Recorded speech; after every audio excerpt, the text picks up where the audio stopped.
Chers élèves, bonjour.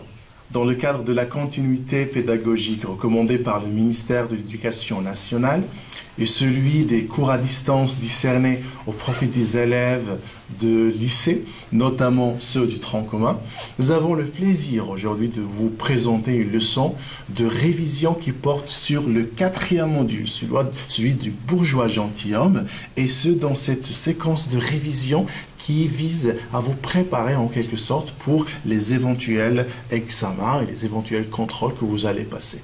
Donc, c'est une leçon qui est très importante, c'est une leçon d'évaluation, d'auto-évaluation également, qui va vous permettre de jauger plus ou moins vos connaissances et vos savoirs, et également surtout votre savoir-faire concernant la matière de la production écrite, parce que l'examen ici va porter sur le volet production écrite. Donc je vous invite à découvrir avec moi le sujet. Rédiger une scène théâtrale dans laquelle vous élaborez un dialogue de quiproquo entre les deux personnages, Madame Jourdain et sa fille Lucille. Je relis le sujet, chose que vous devez faire vous également quand vous traitez de ce genre de sujet de production écrite. Il y aura toujours une deuxième, une troisième, une énième lecture, chose indispensable pour la bonne compréhension du sujet et le cernement du sujet même et du thème du sujet. Alors, rédigez une scène théâtrale dans laquelle vous élaborez un dialogue de quiproquo entre les deux personnages, Madame Jourdain et sa fille Lucille. Donc, le sujet, il est très simple. Il s'agit tout simplement, dans un premier moment, de dégager les mots-clés, les mots les plus importants. Comme je vous disais toujours, c'est afin de cerner le sujet, d'encadrer le sujet et de décrire un sujet qui respecte les consignes et le thème proposé dans le libellé de la question. Donc, essayons également de lire les consignes qui accompagnent ce sujet afin d'être sûr de la bonne compréhension de ce qu'on nous demande de faire, notamment la question des consignes. Alors, première consigne. Employer les temps du discours, utiliser les procédés théâtraux, employer une ponctuation appropriée et varier les types de phrases. Alors, on va bien sûr revenir sur chacune de ces consignes afin d'être plus précis et afin de faire ressortir les éléments de réponse que vous devez utiliser, que vous devez bien sûr introduire dans vos textes. Alors, la première étape par laquelle passe la réponse à un sujet de production écrite, c'est la partie de repérage des mots-clés. Alors, si l'on veut faire cette opération, là-dessus, qu'est-ce qu'on va avoir? Quels seront les mots-clés de ce sujet? Vous avez le mot scène, pour rédiger une scène. Vous avez également le mot dialogue, personnage, Madame Jourdain, Lucille et quiproquo. Donc, on va dire que ce sont les mots les plus importants de ce sujet, les mots sur lesquels on va se baser afin de faire ressortir les différents contenus qui sont indispensables pour une bonne réponse à ce sujet. Donc, je fais un petit retour sur le premier mot-clé, le mot scène. Rappelons que le mot scène, c'est un mot que vous avez à maintes reprises utilisé et employé dans le 4e module. La scène, c'est à la fois le lieu dans lequel on fait le jeu dramatique dans un théâtre, mais la scène également renvoie à chacune des subdivisions d'un acte théâtral. Donc là, l'œuvre théâtrale contient des actes, mais chacun des actes contient des scènes. Vous avez vu, par exemple, dans le premier acte du bourgeois gentilhomme, vous avez eu 2 scènes. Dans le deuxième, vous avez plus ou moins 3 ou 5. Dans le 3e acte, vous aviez 16 scènes. Donc là, une scène, nous allons nous écrire tout simplement une scène. Ensuite, le mot dialogue. c'est un mot qui est très important dans le cadre où le dialogue, c'est l'essence du travail théâtral, du travail dramatique. Il n'y a pas théâtre s'il n'y a pas dialogue. Donc, on ne peut pas imaginer un texte théâtral dans lequel il n'y a pas de dialogue. Ça va? Donc, les dialogues, c'est quoi? C'est un échange verbal, c'est un dialogue, c'est une discussion. Donc, un dialogue entre qui? Entre des personnages. Et on a déjà dit que les personnages, ce sont des êtres fictifs dont les rôles sont endossés par des comédiens. Donc là, n'importe quel comédien peut jouer ce rôle qui est, bien sûr, tributaire du personnage ou bien du dit personnage. Madame Jourdain et Lucille, des personnages qui figurent dans l'œuvre que vous avez déjà étudiée. Alors, rappelons qui est-ce ou bien qui sont ces personnages. Madame Jourdain, l'épouse de Monsieur Jourdain, une femme simple et sensée, elle est contrariée par les extravagances de son mari, n'est-ce pas? Et elle lui conseille de chercher un époux pour sa fille, au lieu de prendre des cours qui ne sont plus de son âge, qui ne sont pas de son âge. Alors, c'est une femme qui veut le bonheur de sa fille, Lucille, et elle veut la marier avec Cléante, dont Lucille est amoureuse. Donc là, cette présentation de personnages va nous servir également de trouver quelques idées, bien sûr, qui vont nous aider à rédiger notre dialogue dans l'étape de la recherche des idées. Lucille, inutile de répéter que c'est la fille de Monsieur Jourdain, de Madame et Monsieur Jourdain. Elle aime le jeune Cléante, se brouille et se réconcilie. Donc, il y a toujours des hauts et des bas dans cette relation amoureuse qu'elle entretient avec Cléante. Et elle finira, dans le dénouement de la pièce, par épouser Cléante. Concernant le mot quiproquo, alors, le mot quiproquo, c'est l'un des mots outils également dans l'œuvre théâtrale, dans le lexique et le glossaire de théâtre. On ne peut pas se passer des quiproquos, que ce soit dans le genre comique ou tragique. Un malentendu, le quiproquo, c'est un malentendu qui consiste à prendre quelqu'un ou quelque chose pour un autre. Donc là, c'est un malentendu, c'est un problème de communication, si vous voulez, qui s'appuie sur le fait de prendre quelque chose ou quelqu'un pour un autre. Voilà, ça peut être un mot, ça peut être une personne, ça peut être un objet, d'accord? Mais le mot qui est relatif à cet objet, à cette personne, à cette idée-là, bien sûr, il est méprisé ou bien mépris par les protagonistes. L'explication des consignes. Pour la première consigne, on nous demande d'employer les temps du discours.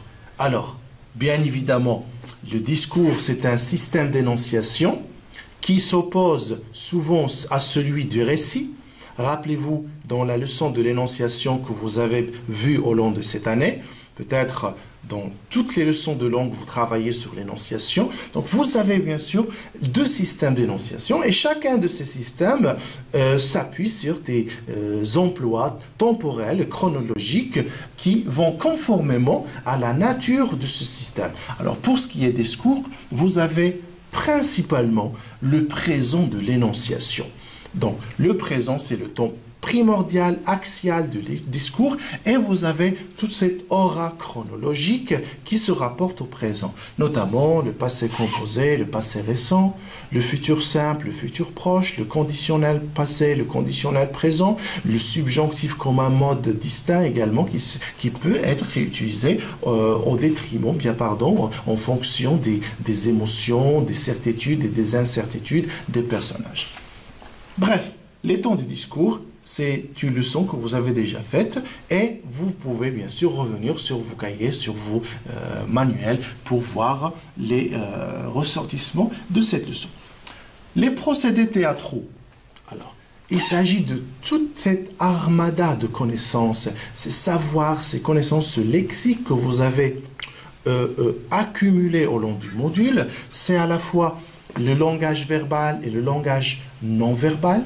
Langage verbal, c'est les dialogues, les monologues, les types de dialogues, les types de répliques, aparté, tirade, sticomiti, voilà, donc toutes ces variétés de répliques que vous pouvez avoir, mais également pour ce qui est non-verbal, ce sont les didascalies, notamment décors, accessoires, costumes, lumière, musique, éclairage, décor, donc rideaux, machin. Donc là, vous avez toute une variété également de connaissances qui se rapportent à l'art dramatique, notamment sur le volet non-verbal. Pour la ponctuation appropriée, n'oubliez pas que cela va de pair avec les types de phrases que vous allez employer. Donc, vous avez employé des phrases déclaratives, interrogatives, exclamatives, impératives, en fonction bien sûr des émotions, des sentiments, des idées exprimées par les différents personnages, mais également vous avez à ponctuer vos phrases à l'aide de ces signes de ponctuation qui vont vous permettre bien sûr de bien maîtriser la phrase et de bien laisser cette occasion au lecteur de savoir et de reconnaître la nature des phrases que vous avez employées. Ben, sinon, si vous mettez une phrase déclarative et à la fin vous mettez un point d'interrogation, vous pouvez créer un certain malentendu et un problème de compréhension donc qui va bien sûr affecter le point et la note que vous allez avoir. Je sais que vous, élèves, vous êtes toujours préoccupés par la question des notes et des points. Donc, si vous voulez gagner plus de points, donc essayez d'être très attentif par rapport à cette phase de consigne parce que les consignes sont converties en barème. Le barème, il porte sur les consignes. Alors, on passe maintenant à la dernière étape, si vous voulez, l'avant-dernière, c'est l'étape dans laquelle on doit chercher des idées. Vous, élèves, quand vous travaillez en classe, quand vous travaillez chez vous sur des exercices de production écrite, au moment et dès que vous comprenez le sujet, il y a des idées qui commencent à traverser votre esprit, des idées qui viennent à la tête, et bien sûr, vous vous efforcez parfois et vous vous précipitez à rédiger sur le propre vos idées. Chose qui est tout à fait, on va dire, déconseillée.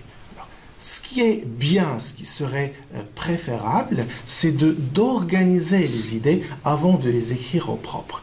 Donc, dans un premier moment, on va écrire tout ce qui passe par la tête, tout ce qui nous vient à l'esprit, on l'écrit sur le brouillon, et puis également, on pourrait avoir, après, un moment de classement, de sélection, de tri, de filtrage, de filtration de ces éléments, afin que vous puissiez maîtriser le sujet et vous maîtrisiez la pertinence également des idées que vous avez trouvées. Alors, la recherche des idées. Alors, le sujet du quiproquo, ça peut être par exemple, à titre d'exemple, l'amour. Bien le mot amour, par exemple. Ou bien une personne bien aimée. D'accord? On va voir après que dans la recherche des idées, ça peut être un élément, le mot amour, ça peut créer problème un quiproquo entre les deux personnages, notamment Madame Jourdain et sa fille Lucille. Donc, alors, le mot amour, on a choisi ce mot pour qu'il fasse le sujet du quiproquo. Essayons de voir ce mot, comment il va résonner chez les deux protagonistes, ou bien comment est-ce qu'il est vu par les deux protagonistes, notamment Madame Jourdain et Lucille. Pour Madame Jourdain, le mot amour, ça peut évoquer l'impudence, l'infidélité. L'impudence, c'est-à-dire le manque de pudeur, le manque également de contenance et bien sûr de la honte, ce qu'on dit, avoir de la pudeur, être pudique, c'est très clair. D'accord? Une fille, elle doit être pudique, hein, et un garçon également. Une infidélité, alors le fait de trahir une personne, c'est une infidélité. Un manque d'éducation. Donc, c'est-à-dire que si jamais une fille parle d'amour et de sujet d'amour devant sa maman, ça va être comme un signe de manque d'éducation, que cette femme-là n'a pas bien éduqué sa fille, etc. Une éhontée, donc là peut-être Madame Jourdain trouverait que Lucille est une fille éhontée, qui n'a pas honte, qui est sans scrupule également. Donc le fait qu'elle pense à l'amour, qu'elle parle d'amour, ça pourrait être voilà, motif de ce genre d'injure, de ce genre voilà, de description. Cléante en sera mécontent. Voilà, si jamais Lucille voilà, parle d'un autre amour, ou trouve un autre amour, ça va être le malheur et le chagrin de Cléante. Rappelez-vous, Cléante, c'est le bien-aimé, c'est l'amoureux de Lucille. L'infâme pour la famille Jourdain, donc la femme, c'est-à-dire, vous savez, au XVIIe siècle, avec les normes et les exigences morales de la société du XVIIe siècle, la femme et la fille surtout étaient un élément sacré, qui était un élément protégé. Ils devaient faire preuve de beaucoup de condescence, de beaucoup voilà, on dirait d'éducation, de pudeur, etc., afin qu'elle sauvegarde l'honneur de sa famille. Alors, plus la fille est pudique, plus l'honneur de sa famille est protégé, est préservé. Donc, soit vous allez penser de cette manière, soit vous pouvez trouver d'autres idées. Sachez-le, ce sont des idées qui sont proposées juste à titre d'exemple. Vous pouvez trouver mieux que ça, bien sûr. L'infâme pour la famille Jourdain également, c'est ce que je viens d'explorer avec vous. Pour Lucille, alors, on va voir que le mot amour, ce qu'elle entend par le mot amour, ça peut être tout simplement une personne qui est tant chérie, d'accord, qu'elle aime bien, qu'elle chérit, qu'elle trouve adorable. C'est une personne avec qui elle entretient une relation de respect, un amour qui peut être un amour qui n'est pas charnel ou pas vénal, mais c'est un amour tout à fait familial, fraternel, voilà, donc parental, donc un amour chaste, quoi. Voilà, donc on peut passer à une autre idée, un autre élément. L'amour pour Lucille, cet amour-là, ça peut être une personne, voilà, source de bonheur pour la famille. Voilà pourquoi il dit que c'est un amour, parce que tant une personne amoureuse est là, tantôt elle est là, tantôt voilà, on est bien, on est heureuse. Alors, Monsieur Jourdain et chérit cette personne, ça peut être un argument, il faut qu'on accepte cet amour parce que le père, M. Jourdain, il aime bien également, il chérit cette personne, cet amour. Deuxième ou bien quatrième idée, Nicole lui a préparé une belle chambre. Voilà, donc là, ça peut déclencher également, ça peut provoquer Madame Jourdain en disant que voilà, déjà cet amour-là, il n'a pas à s'inquiéter et il a déjà une chambre qui a été bien préparée par Nicole. Nicole, rappelez-vous, c'est la servante de la maison de Monsieur Jourdain. On peut avancer également que voilà, un repas est déjà en cours de préparation pour cet amour qui vient, voilà, cet invité d'honneur, cet invité d'amour qui va bien sûr débarquer dans la maison de M. Jourdain. Également, la famille Jourdain doit en être fière, doit être fière de la présence de cette personne considérée comme un amour pour Lucille. Donc, après avoir exploré ces éventuelles, bien sûr, idées, ces propositions, je reviens à dire, et je ne vais pas cesser de dire, ce sont des propositions que vous pouvez utiliser et qui marquent plus ou moins cette variété et ce conflit, cette opposition entre les deux personnages. Notamment, vous avez un rapport antithétique et contradictoire entre ces éléments. Vous avez là des idées qui sont dévalorisantes et de portée négative, et là, vous avez d'autres idées qui sont de portée positive, qui valorisent cet amour. Alors, après avoir préparé les ingrédients du gâteau que vous allez préparer, de ce texte que vous allez rédiger, vous pouvez maintenant penser également dans une quatrième étape au plan que vous allez adopter.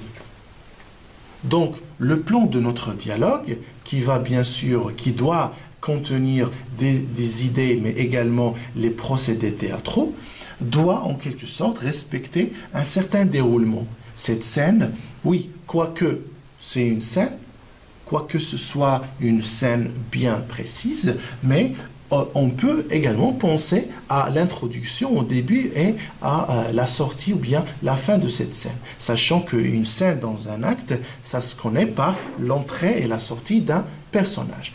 Donc, vous avez comme introduction, vous pouvez par exemple penser aux salutations d'usage entre les personnages. Vous pouvez penser à l'annonce de l'arrivée de cette personne chérie par Lucille notamment, et l'évocation du mot amour qui va déclencher le malentendu et le quiproquo entre les personnages. Et ça va se connaître dans la phase développement dans laquelle vous allez déployer et vous allez développer le malentendu sur l'expression, par exemple, que j'adore, ou bien l'expression que j'aime, ou l'expression amour. Bref, le mot amour, avec les synonymes et les variétés qu'on peut avoir, c'est ce mot-là qui va déclencher le quiproquo entre les personnages. Et comme conclusion, ça va être la fin du malentendu et le soulagement de Madame Jourdain, surtout parce que c'est elle qui s'opposait à ce mot, ou bien à cette acception du mot amour. Donc, après avoir balayé avec vous les différentes étapes de la préparation de votre texte, après avoir présenté ces éléments également de réponse qui peuvent servir pour la préparation de la rédaction de votre texte, maintenant on peut se pencher sur le propre et travailler sur notre dialogue. Nous n'avons pas manqué de vous préparer un petit exemple comme réponse à ce sujet. Alors, on commence la lecture. Madame Jourdain discute avec Nicole dans le salon. Lucille surgit. Alors là, si vous remarquez, si vous observez bien, vous allez trouver que la première phrase, elle est écrite en italique.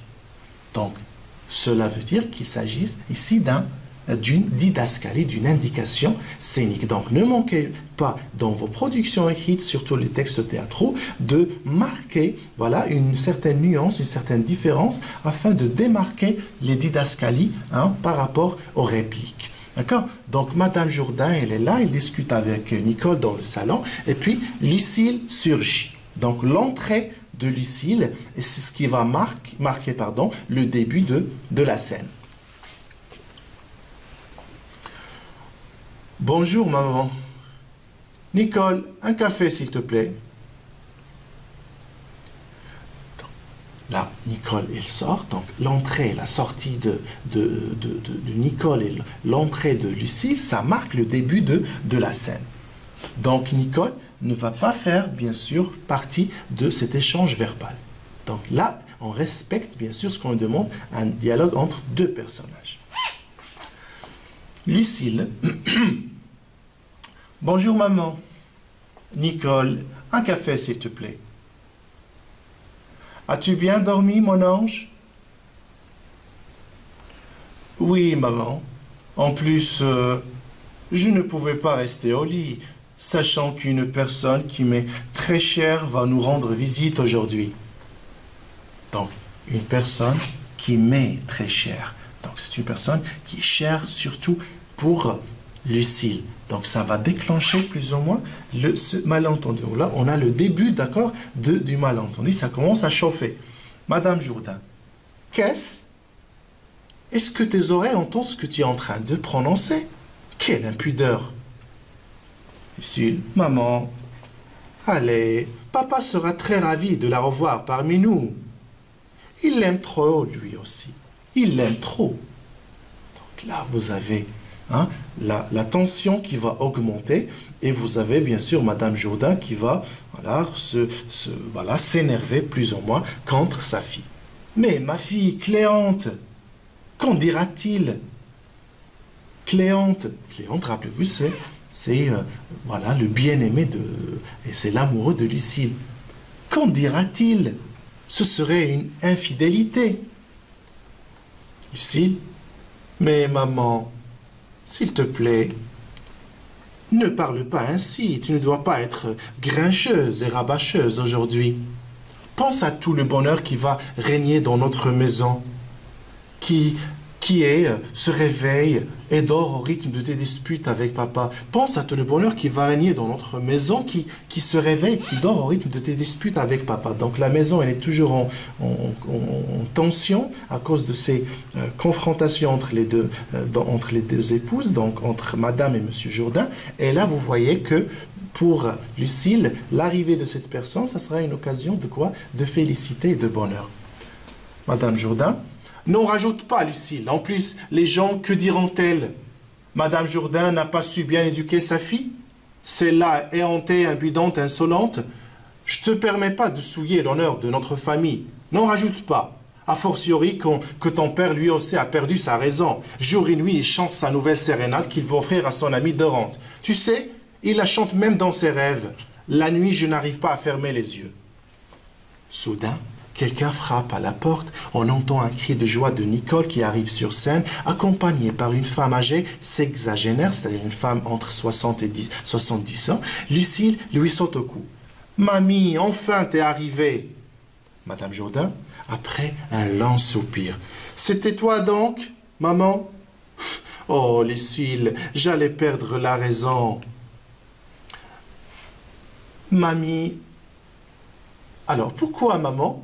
Je croyais que tu parlais d'un homme que tu voulais présenter à ton père. La grand-mère, Lucille, Nicole éclatent de rire, donc le début d'une nouvelle scène.